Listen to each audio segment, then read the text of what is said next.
Les recherches doivent normalement se poursuivre ce matin dans les Vosges pour tenter de retrouver Lina, disparue en septembre dernier dans le Bas-Rhin. 80 gendarmes et chiens sont mobilisés depuis mardi. Hier, ils se sont particulièrement intéressés à une zone de forêt au-dessus des communes d'Anoult et de Corcieux. Selon les informations d'Europe 1, l'automobiliste principal suspect dans cette affaire aurait marqué un arrêt d'environ 1h30 ce jour-là dans cette zone.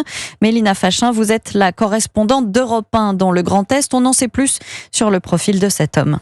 Ce père de 2 garçons avait 43 ans. On en parle au passé puisqu'il s'est suicidé par pendaison le 10 juillet dernier à son domicile de Besançon. L'homme était connu de la justice, mais depuis peu, en août 2023, quelques semaines avant la disparition de Lina, il commet 2 vols avec violence à Besançon. Il dérobe d'abord le sac à main d'une vieille dame de 90 ans, puis il braque une supérette en menaçant la caissière d'un couteau.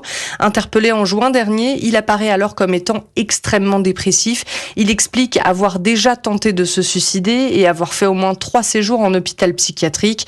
Le quadragénaire affirme avoir disjoncté en 2023. Il consomme beaucoup d'alcool, dit-il, de drogue et estime être dangereux. Quelques jours plus tard, il met fin à ses jours. Dans une courte lettre, il explique ne pas savoir se contrôler. Peu de temps avant, les enquêteurs avaient retrouvé l'ADN de Lina dans la voiture volée de cet homme dans le sud de la France. Ils n'auront donc jamais pu l'interroger à ce sujet. Reste maintenant à comprendre ce qu'il pouvait bien faire en septembre dernier à Plaine, le petit village de Lina, à 2h30 de route de Besançon. Mélina Fachin, correspondante d'Europe 1 dans le Grand Est.